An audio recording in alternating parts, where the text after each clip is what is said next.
Hello guys and welcome to TFT World. Set 10, final day, game number 2. Enjoy. The reroll coming in. You mentioned the flexibility as well, though. If we are focusing down towards the lower end of cost, presumably that's going to make a bigger problem with people contesting each other. Certainly will. And talk about Disco Hupe. Two players, despite all the hate the Disco has gotten from other casters across days 1 and 2, two players in this top 8 have played it, Ice and Taro, and they both top forward with it. So they know something that others seemingly do not. In the case of Ice, though, what he knows is that if you hit Twisted Fate 3, you might just win the game. So let's not count that one, okay? You're not willing to commit on that one, though. Okay, possibilities. Sake also with the possibility of going for the Tariboris Guardian. That's the bad one. And now also Relic, he's passing on the Casante Sentinels. He only wants it if it's a Heartsteel, for example. So maybe not the best, still not the best face-offs for him. Meanwhile, we see several buys. So that Mosher angle that we always see and Punk. Well, we're starting slow. We're starting with the Thank you, more dog. Yeah. Well, let's bring this into the conversation. So Scuttle with the silver augment being brought together, how is that going to play out in terms of the long-term game here? Does it change anything? The biggest thing I would know with Augment and Scuttlepuddle is that gold loses value because a lot more gold is injected into the game from the massive rejuices in the PV rounds. Things like AFK are maybe no longer as appealing. The relative value of the gold you get is lesser than it would be in a normal portal. Yeah, for example, Sake is going directly for the duplicator, and he already has gold, so he's now saying to the lobby, I'm convenient 100% to doing some reroll. Which reroll? Well, probably it could be the buy. I don't think so. He could go for something else because he doesn't have the super fan angle. So it will be interesting what Saka will try to perform. And despite that, the synergy between AFK and Scuttlepuddle, because Scapeus was only playing one unit on his board, he's able to make maximum econ. And in this case specifically, it's actually going to be a great idea. Usually with AFK, you can't sell units once the augments come up. So it makes it much harder to hit those intruders. I mean, I find this kind of fascinating. So Capeus came in third in the previous game. ZOA obviously had a much lower finish, but they both decided to go for much longer-term strategies. The AFK on one hand, and the tiny Titans on ZOA's on the other. Well, Zia is not surprising. He's played 7 games of Heartsteel in 13 games. Extra health, Heartsteel, always good. Yeah, China, all of the Chinese players have been playing Gasio, but mainly the one you're saying, CUE, Panda. And now we have Milala already with, I believe it's Country. Yeah, no, it's Crowd Diver, so he's missing one out of Country to get a little more frontline. Still very flexible, getting the Seraphine on the board, on the bench. So they're trying to look for an angle, but no one still is going for this. Only we have some players going for like the B in the early game, Relic on the other side, going for the Corki, but no one still has a chance. So now everyone, I believe, I don't know if you saw it in regionals in other regions, but people were going to the chat to say, I'm playing this. Definitely. It's the NA thing, yes. I don't think it's happening on the world stage. The players have a bit more respect for the competitive nature that's happening here. I think players... He should scout, he should know I'm playing it. Players can know. I think they're going to identify it very easily. All right, well, we'll have to find out from our players later on if that turned out to be the case here on the grandest stage of them all. Checking in with Saka, of course, came in the bot for last time around, but has a decently strong early game board. You mentioned the duplicators for a chance to build up to something quicker than expected. And we talked about indicators already on the bench being held. The options available for Saka is trying to angle towards. We have a Kill here, we have a Seraphine, of course. The stage 2 carousel coming up next will be a big next step in terms of deciding your direction, in terms of available spatulas, available 3 costs that can maybe, cement your game plan with something like a Heartsteel if a Yone or set is found. Yeah, for sure. I wouldn't be surprised if maybe we see something around Mosher, but obviously we will need Summit to the Pit, or maybe something around EDM. Jax hasn't been performing, but if maybe in an angle, that is possibility. If someone can play it, it can be the CN representative. They love the Jax when the Jax meta was usually coming around, and we saw it a few times on this TFT World Champion, but obviously there's not a prior to go for that comp. So David, coming into our first carousel, talk to me a little bit about the economy at play right now, because there seems to be one particular standout. We saw Scapeus had 30 gold already. That's before the extra AFK gold comes in, so we'll definitely have a huge leg up. I wonder if he will commit to a 3-cost reroll at 3-5 potentially with all the extra gold, or will try to play for those 4 costs. Picks up a spatula, so is open now to this next level of cap with things like Riven, even lines like True Damage that he played in Game 1, or Game 6 rather, on day 1, and had great success with. Yeah, it will be interesting. He will have to scout the rest of it, know which of the lines is free, and then go for that one, obviously trying to get advantage of that, but he will not be able to decide, because other players already have priority to go for the Seraphine, to go for the the Senna to go for an additional reroll angle. I love Malala and Degree with the Dangos right next to each other, holding hands. These players, you can tell they're in the same study group. It's quite a thing, isn't it, to be able to go into a grand finals of a world championship with your friends to have alongside you. But Skipes has turned the corner here from having a massive amount of gold in the bank. Is now starting to build up a little bit of board strength. Yeah, he's trying to get, exactly, going for a little strength. You already have the 50 gold, and as Panda was saying, you don't need that much gold. Now you need an angle. You need to know when to push the rolling down. And actually, he will get additional gold on Crocs, and now he's facing out Ryuje that has items that can only be considered to go for level 9. So he's actually will want to skip level 8 with this. Oh, he's skipping, as usual, the first 2 stages, maybe 3 stages of TFT, and starting to play Heartsteel in stage 5. The Rage Blade maybe going on the Lucian, but I love Skipes' board. He could have maybe slammed a 2-damage Spatula, but why get ahead of yourself? You're losing anyway. Keep your options open, wait for the Kruk components, wait for the natural shop, and then decide what to commit to. Now taking a look at the win streaks over on the right-hand side and the loss streak as well. Skipes, of course, we noticed before with the loss streak in place with Relic, and ZUA up at the top. ZUA will be able to hold on to the streak, rather. Moves into pole position as a player who started off with Tiny Titans rather than anything more aggressive. Peter, I wanted to ask you, there's the controversy around Disco, some favorites, some not. What's your stance on Disco? Honestly, one of my favorite things I heard about Disco was from Skipes himself, who said he was most proud in regionals of playing a Disco to a 4th place than to any of the other competitions he played, presumably because it was such a difficult thing to do. I hope here in the top 8 our players have that kind of pride to say, this is the road less traveled, the harder road, but still a road with rewards at the end. Considering Degree's game plan of really sticking to the comps that he has proven results with, that he thinks are strongest, I do not see him committing to Disco in Game 2 of a World Championship Day 3. I'd love to be proven wrong. I've seen Ice, of course, we mentioned how he was able to get a 1st place with it. Taro got a top 3 as well in Day 2, but I don't think we'll be seeing it much in this final day. For sure. The second element will be very definitory to see what is the option, what is the angle, what is the line that they will want to take. Now, Crocs again, remember, they're changed to Scuttle Puddles, so we will get more gold, more resources, more orbs that could even be additional champions that could get some of these players the angle of the additional units that they might need. And the early pre-level to 6 trying to fish for a key headliner potentially on the natural shop after this Krug round is over. Yeah, Skipes, of course, as we mentioned before, the exemplar of playing at what the game it gives you. So far has kept himself pretty darn open with, of course, the exception of that Spatula narrowing things down a little bit. Has the 5 loss streak, but not an awful amount of HP. 4 options open for me right now. KDA Spat, Seraphine on the bench, Kale on the shop, could be a Pentakill Spat, True Damage Spat with the Echo, and potentially a Riven. We see the 8-bit Garen on the shop as well. Look at these components. He has all the options open. Pentakill, True Damage, 8-bits, and KDA. Which option does he choose? Why choose yet? Just buy the whole shop. Yeah. I mean, is there a world in which this is kept too open for Skipes? I think he's scouting now. He's actually scouting now. He waited a little. He decides to go for this Neko. This is temporary.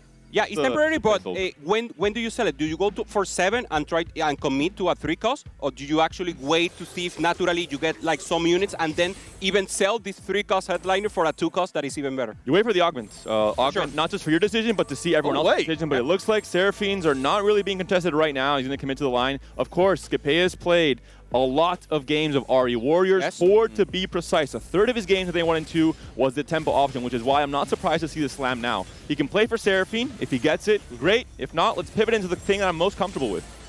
No, I absolutely agree. Certainly, as much as we praise Skipes for being a flexible player, playing what has brought you to the dance is absolutely going to be hugely important to see. But it looks like the streak, or the rather loss streak, is actually going to get broken here against Ice. The KL for item carry for the time being not quite good enough. Yeah, the Neko doing the additional damage. Actually, Skipes doesn't have a good carry, but because he has so much frontline and actually the Echo, the Neko are doing very, very good work. And now, Panda, this is what you were saying. These elements will make the decision, will make them commit to a final decision. Ryu, for example, he goes for not today, so he will decide to go for something more like Heartsteel or trying to go around the set.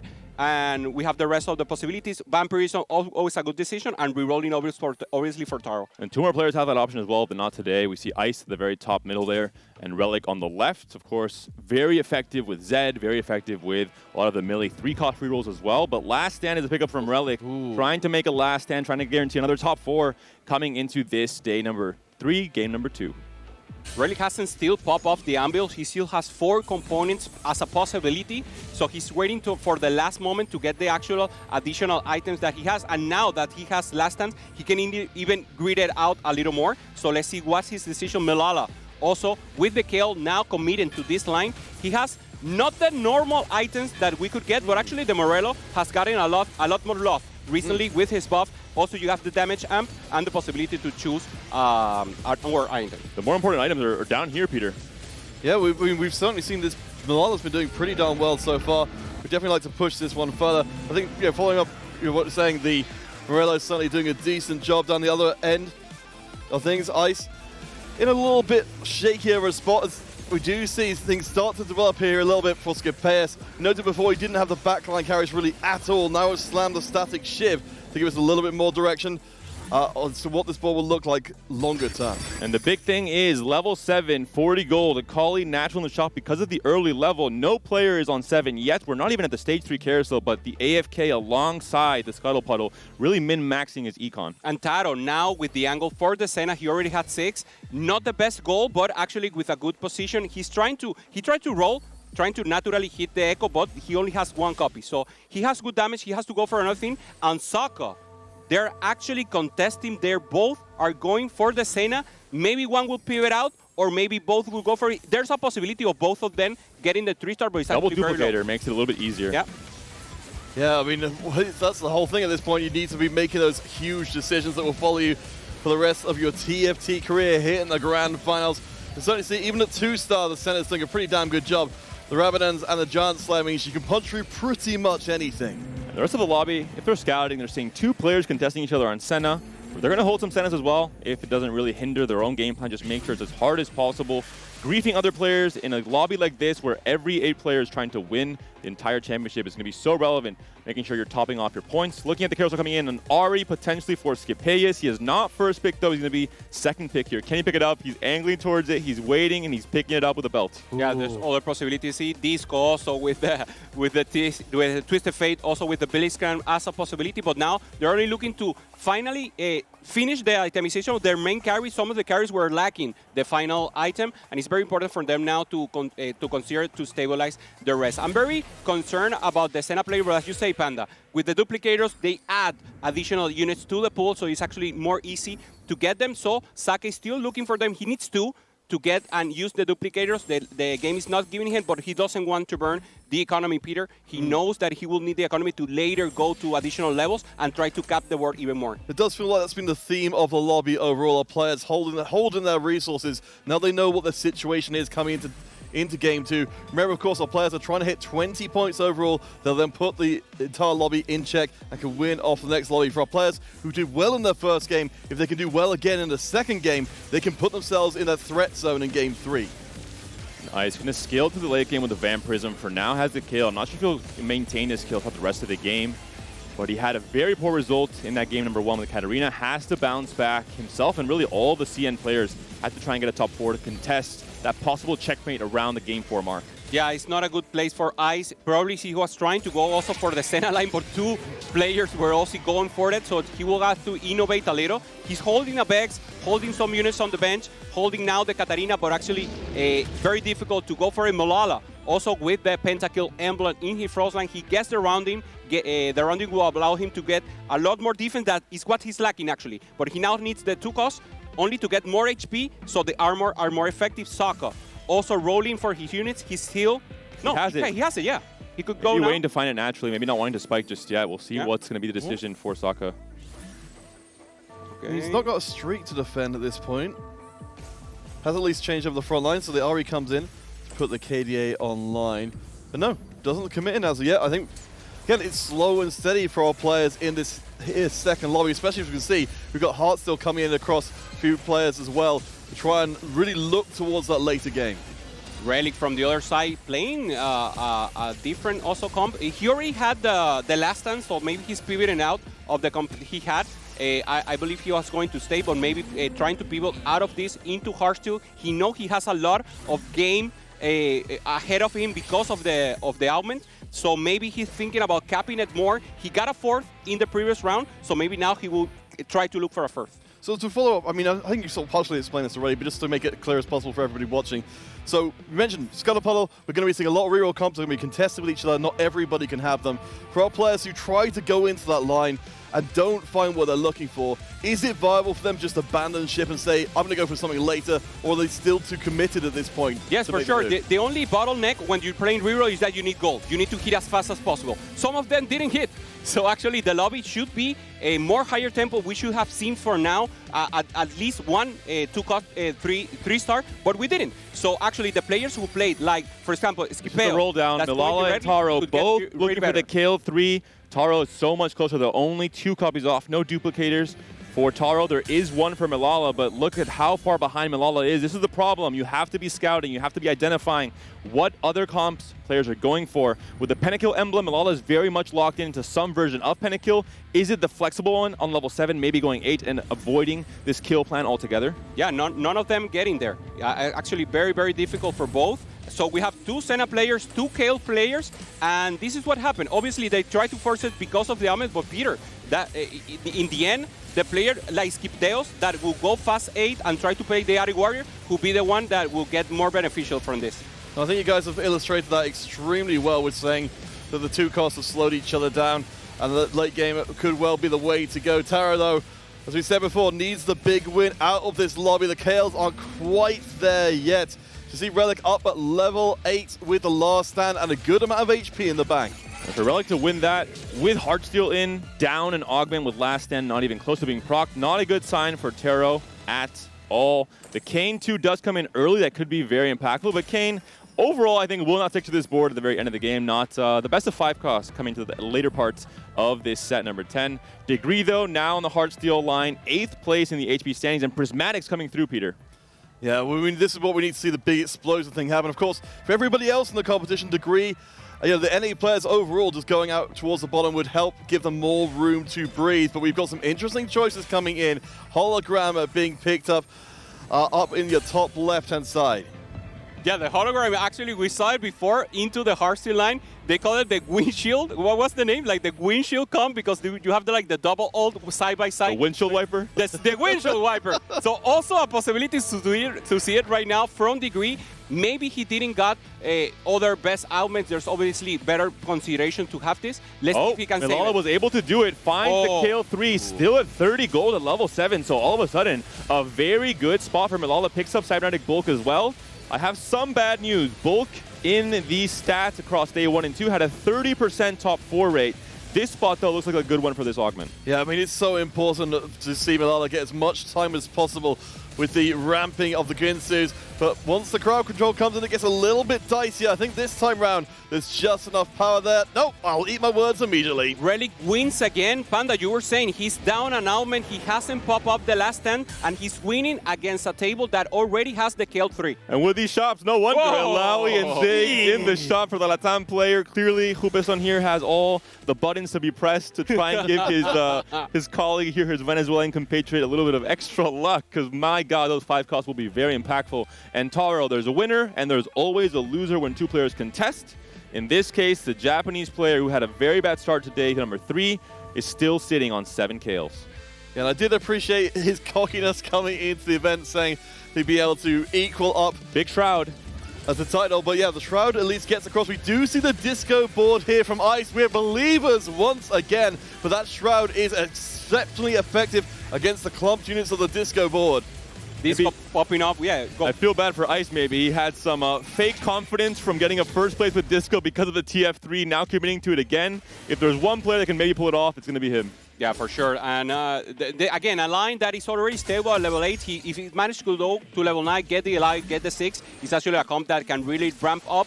We saw it with the additional possibilities. And now, the biggest Carousel so far, the most important. We have a spatula there for Skipdeos. He can ignore 10 to the KDA is on the for menu, sure. and Skipeus, because of the gold start he had, he's been able to pump up a lot of levels. He's level 8 right now. We have to see exactly how much gold he has to find out if he has the potential to go 9 early, if he's been holding units like Evelyn, anticipating a potential spatula, and he has to hope for a rod as well in the next PvE round. I like his helmets also. He has the dual Lotus, getting a lot of additional damage to all his comp, and all of his comp will be highly buffed with the KDA spots. So actually very good for him. Taro doing his last praying here, trying to get the kill, but level 6, no gold, no kill. I think this is... He only needs one.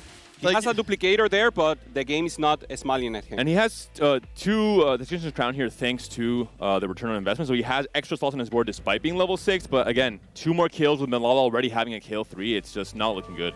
No, you can see the chances down at the bottom right there. It's not a situation anybody ever wants to be in, but Taro, he knew where he was going. He's going to run into Malala, who says, making KL3, let me show you how it's done. Rubbing it in. The Shroud is good at the very least. Could that be impactful enough? We see both kills here, and the kills are on the items are on the wrong kill as well because you haven't found the 3-star yet. The awkward situation that sometimes occurs with headliners. Already the Akali onto the kill on the right.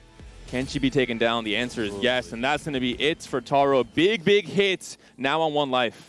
Well, we're talking about players trying to reset the tournament. For Taro, a 8 into an 8 would be a disaster. He'd have to spend multiple games waiting to catch up on the rest of the lobby.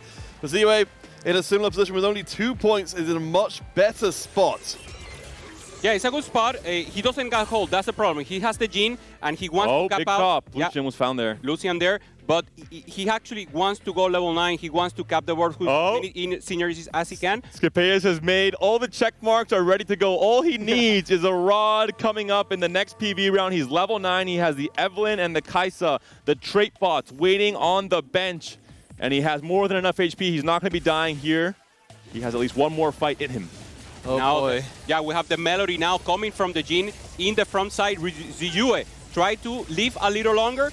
Going for the losing in aggro, going for an additional item on the Jhin, but he wants to pop up. As you say, Panda, he already has also the Lucian, so he has all the components to get a very powerful board and Skipeos. Even though he dies now, he's actually in a very good spot. If he gets the road, now Taro is defeated. We know he didn't hit the kill 3, so he's in 8th place now. If you're an EMEA fan, if you're a Skipeus fan, a Czech Republic fan, it's time to start praying in the chat, start hoping that Skipeus can find the rod he needs. If he doesn't find it, the plan for this game, considering his HP and his spot right now, becomes a little bit disastrous. He still has the Nico headliner, not wanting to risk losing that KDA headliner with how little gold he has. Oh boy, yeah, it's all in on this round. We'll see if fate is smart, if Mortdog is listening to the EMEA hopes and prayers. It's not one. Let's see the reaction. Oh, Mortdog! Couldn't be with us this championship, but with us in spirit. And just in case you needed a little bit more Skipeus, here's an Alawi, here's a Ziggs as well.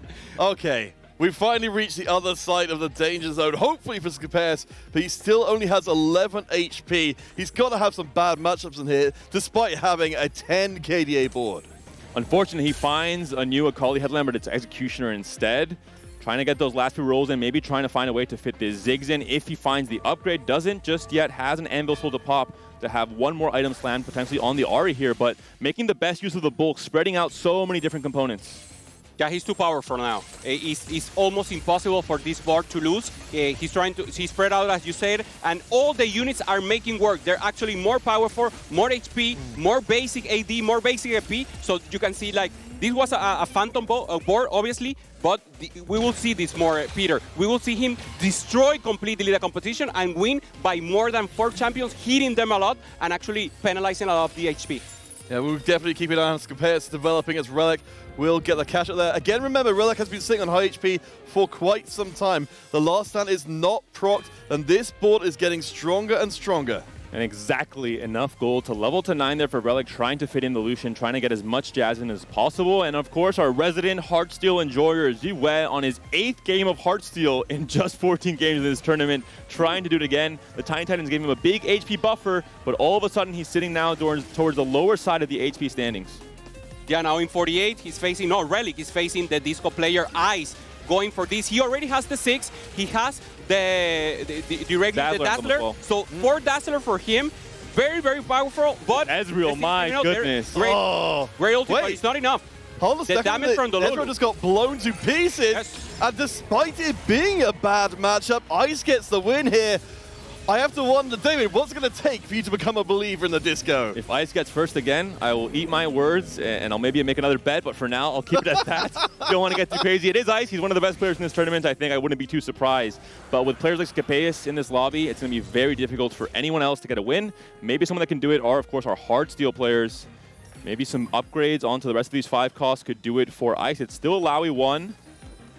Lucian picked up here, trying to make it more difficult for other Heartsteel players to pick up, I think, the most important Heartsteel unit for the late game, which is, of course, Lucian. I think we did just hit Blitzcrank 2 there for Ice. That's absolutely massive to buy a little bit more time for those backlands to get the work done. Saka, though, of course, we mentioned that the dual Lotus for Scapeus also in place for Saka to provide an enormous amount of punch, and it's another AoE board versus the clumped Disco. Yeah, but Disco, now this is good positioning because Ice is in the same side as both carries from Sako. For the Dazzler will diminish the damage coming up from the Senna, from the Arty. Let's see if it's enough. They exit the backline, and yes, it's a good victory for Disco again. Nice positioning from him. Degree's in trouble. Hologram Zed, the windshield wiper, as you mentioned, Relic not, or Kupason rather, not quite working out there.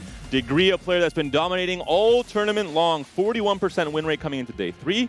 Now sitting 1 step away from a 7th place potentially. 11 KDA. We have you 11 KDA. You gotta do it. Yeah. If you win with 11 KDA, you get an extra point on the standings. That's how it works, I believe right? that is in the bylaws. But of the only for tournament. EMEA players. Anyone else, it doesn't count for them. I mean, that's, we've got to give ourselves a little bit of a push there. But yeah, that's absolutely fantastic to bring the quality of Scapeus' board even higher than before. He came in 3rd last time round. Are you guys reading a 1st place for him in this lobby?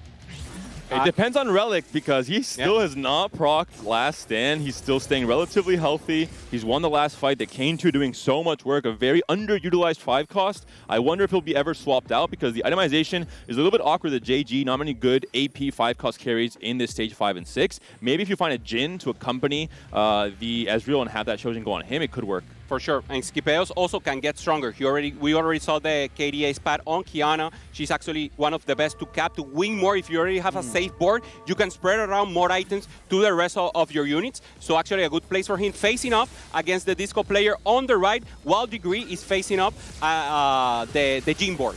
All right, let's see if Scapeus and a newly minted Kiana can get the work done. Certainly looking like she's doing a pretty great job of knocking the items around. Of course, the massive base stats combined with free items is absolutely fantastic. Degree on the other side, though, would go through and have a bit of a tournament reset if he gets knocked out here. Is it enough? No, he's good. So Degree lives to counter one more. 2 HP per him. Relic only 110 HP, but remember, he still has the last stance. He still has 1 additional life, so he's safe. Degree is in the danger zone, and 6-2 now for Scapeus. He has the possibility to give 6 the KDS pad for more survivability and more power. And the problem with Heartsteel in lobbies like this, where someone like Scapeus comes in and says, hey, I'm the Grim Reaper. I'm not losing any more rounds. If you're low HP, be careful if I'm in your matchmaking pool, because if you match up against me, you're out for the count. Yeah, Relic and Degree certainly fall into that Relic will be up against the Jazz board. Zero, decent backlines. We've got the 2 Guinsus, and you mentioned the Edge of Night from before, going to make it very hard to get rid of that Jhin at the end of the round. We have got Kane dancing through the front and through the middle. We'll actually get on to the Lucian and delete him. The rest of the board is starting to come together, but that's right. It's not quite enough, but Relic is not dead. That's so important. 3 HP, so last stand not proc, but Degree taken out in 7th place. Still not in 8th place for the North American player. He ties his 7th he got with Seraphine reroll in the first 2 days, but he has to bounce back to try and make that check in the next 2 games if he wants to try and contest for the win, the tournament win rather. Now we have the big Scuttle coming up, making a presence. So Not Crab Brave though. Don't I know. For 1 second, my heart skipped to me and said, are we going to lose players this round? But no, we'll have to do it the old-fashioned way. Saka still managed to put together a pretty good KDA variation with Scapeus in the lobby, soaking up a lot of the other KDA units. We've got ourselves a pretty good front line here for these backlines to work off. Yeah, and Saka making a little possibilities going also for the Loot 3 as a possibility of a 3rd carry for him. So actually very good, because normally the Senna is good for top 2, for top 3. He knows that the rest of the world are very capped. So he's trying, and he gets it. So now an additional carry from him. He has 3 sources of damage. Lulu making a possibility to access the backline. Obviously, Ascena destroying the tanks, and the Ari with a little CC also. One of the most unique boards we've seen, the Senna 3 alongside Lulu 3, and the rapid fire on the Lulu. She wants to attack very quickly. Great synergy there. Ice up against Relic. Relic with the Lucian 2 triple items. Harm assist, last stand proc potentially in the cards if this fight goes in Ice's favor, and Ice is trying to make Disco work another time. He's won with it once, but I'm not sure if he's doing it again. Massive loss against a player that still has last stand to proc. It's very reminiscent of the Riven going into the Disco backlines, finding other ways to punish a very backline-centric composition. But we look at the win streaks in this lobby. Skippers is the only one making that happen. He is clawing his way up the table, and the other players are falling aside as he does so. And also, he hits an RE2 as well, just because. No, yeah, Sako and Skipeos are the ones in danger now. Skippers is not in danger. He is the danger! I know you're trying to caster curse my man, but don't worry about him. He has 10 HP more than he needs to, for sure. Exactly so. And Relic only 3 HP more, but still, both I think are going to be safe considering their strength and their potential strength in the case of Relic. Skippers we're seeing here as the fight loads in. Who is going to be next on the line for the Grim Reaper to come and try and take down? Look at the Ari stunning. The Zed is going to be focused fire by the Ari. Now the stun's going to be so big and stalling the DPS. The Jhin taken down. The Senna and the Misfortune left alive. The Zac cannot do it by himself. Skippers, a big, big win. Something I am noticing here from Skippers' board is, we've got these KDA emblem things, but in terms of the actual itemization for our backliners, we've only got one or 1.5 items on our backliners. Skippers' board, I think as you said, David, can get much stronger than this. It's only up from here for so many different reasons. With the next carousel coming up, a full item will be massive for Relic. Last stand now procced. He has reached his final form. Yeah, he already has his carry. He has an additional damage with the cane, only pending itemizing the 6 as a possibility. Zuyue now trying to go for his legendary 2-star. His board is amazing. He has the Kiana 2. He has good front lane. He only needs those carries to do the additional damage, and he's facing against Saka. With a high possibility of also even eliminated, we are going to lose one of those in this fight. Oh boy, the clump up in front of the Look at the Jhin, look at the Jhin. He's stunned by Echo. Yeah, the Edge of Night will not goodness. save him. That means there's a big damage source gone. The ramping up of the Lucian on the backside is not, I think, quite enough damage. The center cleans up the job. 2 eliminations. Relic, Zuyue out as well. And the Echo dancing on the grave of that Jhin. So impactful, that walk up, the stun, the not today. Well, unfortunately, it is today. You meet your maker, you're taken down. 4th place for Zuyue. Relic, despite the last stand, also taken down in 5th. I think he was not able to transition from that Kayn to that Jhin because so many other players were holding those Jhin 2s already. For sure, and remember, Sako and now Zuyue with this 3 and 4, they start to climb a little. Remember, the Chinese representative only got a top 5 or less in the last lobby, and now Milala is the one who gets in a great position with both top 4 in both games, so actually he will now be the contender so far. Yeah, I was going to say, this top 3 is looking somewhat familiar, at least, as you said, for the CM players. A better finish, but not a massively better finish. Again, it's the most representative region in our top 8. We definitely had some big, high hopes for them, but Milala seems to be staying the course. 76 gold in the bank. He's looking to challenge the godlike ascension of Skippers. Oh! Going to be the real test now. Can Milala take down Skippers, or will he need to use the gold now? Can he wait until a PB round to really make the best use of it? Hold on to his econ for as long as possible to kill. Ramping up, the Gunblade ranking up. The skill, oh my goodness, it's not even close. I'm not even going to try and hype it up. Milala gets chunked so much. It was such a high-stakes round, though. We know Skippers doesn't have the get-out-of-jail-free card. If any of these rounds go poorly, he's out of there. Yeah, yes, it's Yorick. Yeah, whoever gets Skippers now is the one who is sad, who is not happy, obviously, of getting it. And now the board is amazing. This is the best you want to have. Where we're checking the stat, this is the best board. Vertical, KDA, full strength and power to your full board, and now with the Yorick 2, this is almost unbeatable. All right, we'll see. Milala has gone up to level 10, and so has put everything into this composition. We'll be going against Saka, the player who's really fighting them for 2nd place. Keep an eye on where the center damage comes through, because it actually looks like it doesn't do too much damage in the early going.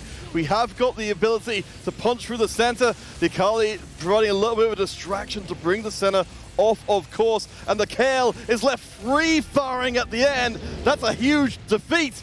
Skipper stays alive, but Malala does as well. Great positioning again from Milala, avoiding the snipe from the Lulu with a great win now with the kill 3, going against the 10 KDA. And we talked about it, Skipper's had still a lot of projection on his board. We see now the upgrades. The Yorick comes in now holding the KDA emblem, and the Ziggs fully itemized with the KDA emblem as well.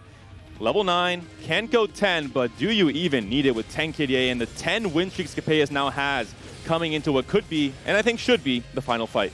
Just looking at Malala's camera there and seeing the TFT Vegas Open title belt in the corner, looking to try and build up to the most insane season of TFT ever on record. But Skipper standing in his way here, as we have got a little bit more punch perhaps for Malala for what, as you said, Kiana should be 2. the final one. All of a sudden, he's trying to go for Kiana 3. He knows he cannot beat 10 KDA, otherwise he's rolling. The APM is there. He just missed a Kiana, though. He still has to find quite a few more. He knows this is the only way he can win. Can the master of APM do it? 7 Kianas. He's 2 away. The time is running out. Skipper has to try and predict what's going to happen, but he can buy it in time. A valiant effort, a great strategic play from Malala, knowing that he could not beat this board. He had to find an alternate win condition. Great performance from him. It's very, very short from getting a miss one, but he needed the rapid APM, so the game goes for the 10 KDA from Skip. EME